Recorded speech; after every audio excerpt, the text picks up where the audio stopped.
I'd also like to thank the 270 Inc. and also the Chamber for hosting us.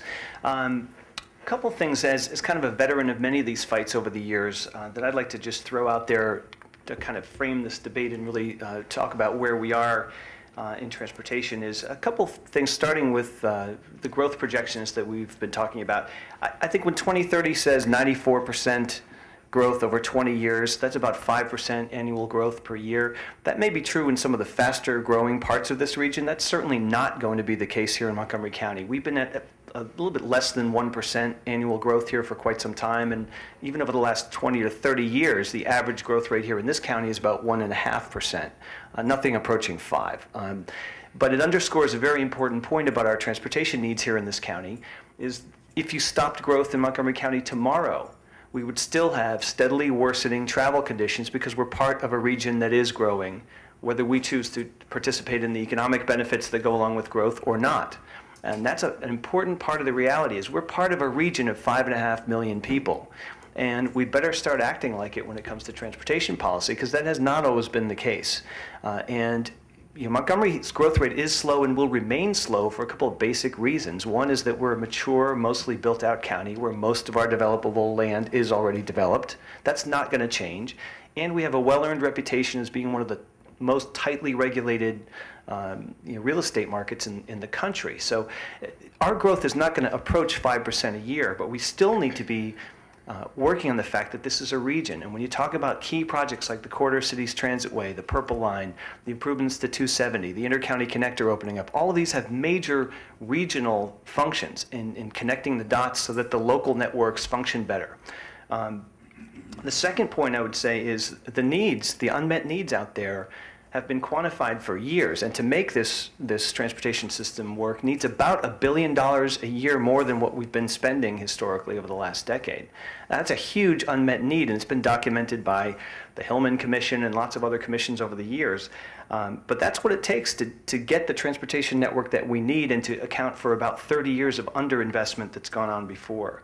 So really funding comes down to be one of the key questions that we all need to deal with. And there's a commission in place now that I know the state legislature is going to be working through over the next couple of sessions. But it's going to be very important to build public support for the funding solutions that we need, because those dollars spent do come back to the community. Investing in transportation is one of the single most effective things government can do to create jobs, to actually get a return on that investment. And it's one of the things we ought to be prioritizing as a community. Next, just two more quick points. One is kind of an untold story here, and I think my colleague to the right here deserves a lot of the credit, but we've actually been making some significant progress in reducing congestion in Montgomery County over the last 4 years in particular. And it has to do with a whole crew that came in here in 2002, led by this gentleman here, Mike Knapp, Nancy Florine, Doug Duncan, George Leventhal, several others. But they changed a couple of key things here in this county. A, they got a bunch of small and large projects off the dime that have been stuck for years. And B, we started doing something we always should have been doing. It used to be that there was a list of the top 10 most congested interchanges in Montgomery County, and it stayed the same year after year after year after year. Now, through several administrations, we have seen a very welcome trend. The top 10 most congested list of intersections in Montgomery County looks nothing like the list 4 years ago. There's not a single project that was one of the top 10 most congested interchanges 10 years ago that's still on that list today. They've all been addressed, and it was part of that whole Go Montgomery effort. And if you look at areas around Montrose Road, traffic congestion is significantly better today than it was 4 years ago.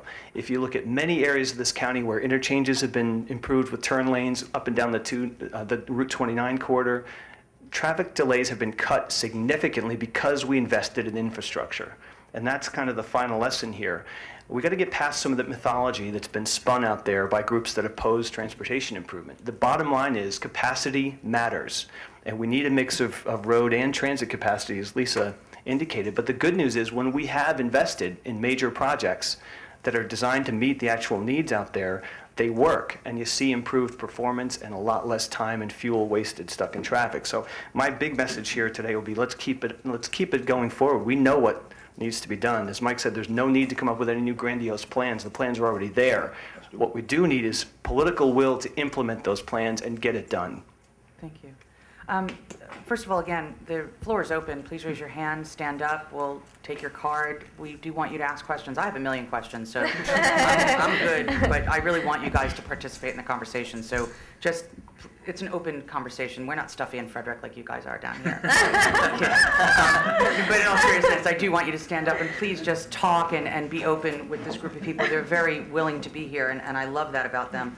I want to ask a really big question, and I realize that, but I was listening to Rich just speaking.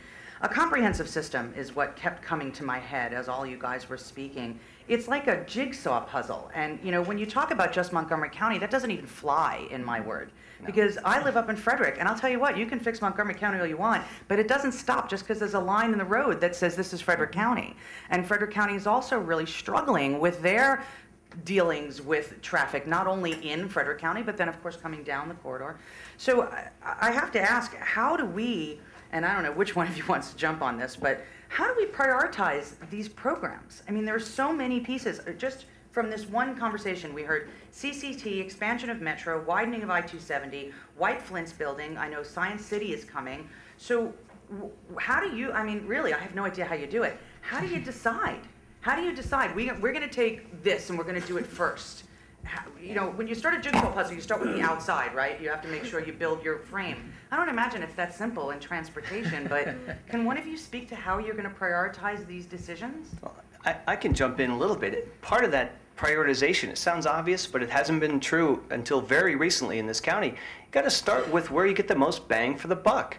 And frankly, the State Highway Administration deserves tremendous credit for sticking to its guns and actually getting the ICC built, because that is the single most important project in terms of traffic relief for the most people per dollar spent that we've had on our books for the last several decades.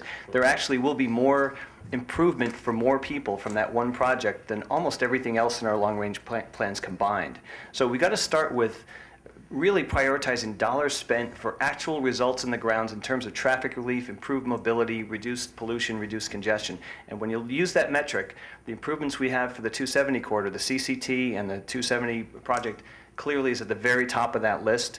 The purple line, I think, when you look down county, has some real huge economic benefits and is also on that list in terms of prioritization.